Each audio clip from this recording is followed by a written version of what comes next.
ನಮಸ್ಕಾರ ಎಲ್ಲರಿಗೂ. ಇವತ್ತು ಬಂದಿರುವಂತಹ ಪ್ಲೇಸ್ ಬಂದು ತುಳುವೇಶ್ವರ ಟೆಂಪಲ್ ಬಸರೂರು.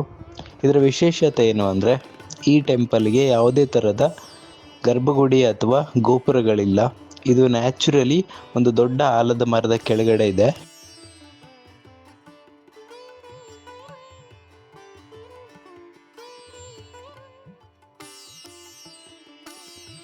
ಇದನ್ನು 8ನೇ ಶತಮಾನದಲ್ಲಿ ತುಳುವ ರಾಜರು ಕಟ್ಟಿಸಿದ್ದಾರೆ ಅಂತ ಹೇಳ್ತಾರೆ.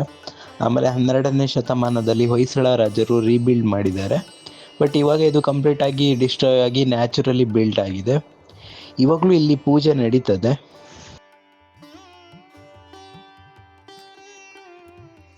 ಆಮೇಲೆ ನಾವು ಅಲ್ಲೇ ಸ್ವಲ್ಪ ಮುಂದೆ ಇದ್ದಂಥ ಒಂದು ಜೈನ್ ಟೆಂಪಲ್ಗೆ ಬಂದ್ವಿ.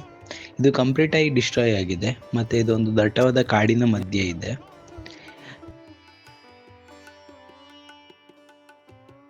ದೇವಸ್ಥಾನದ ಗರ್ಭಗುಡಿಯ ಫೌಂಡೇಶನ್ ಮತ್ತು ಕೆಲವೊಂದು ಕಲಾಕೃತಿಗಳನ್ನ ಮಾತ್ರ ನೋಡ್ಬೋದು ಇಲ್ಲಿ.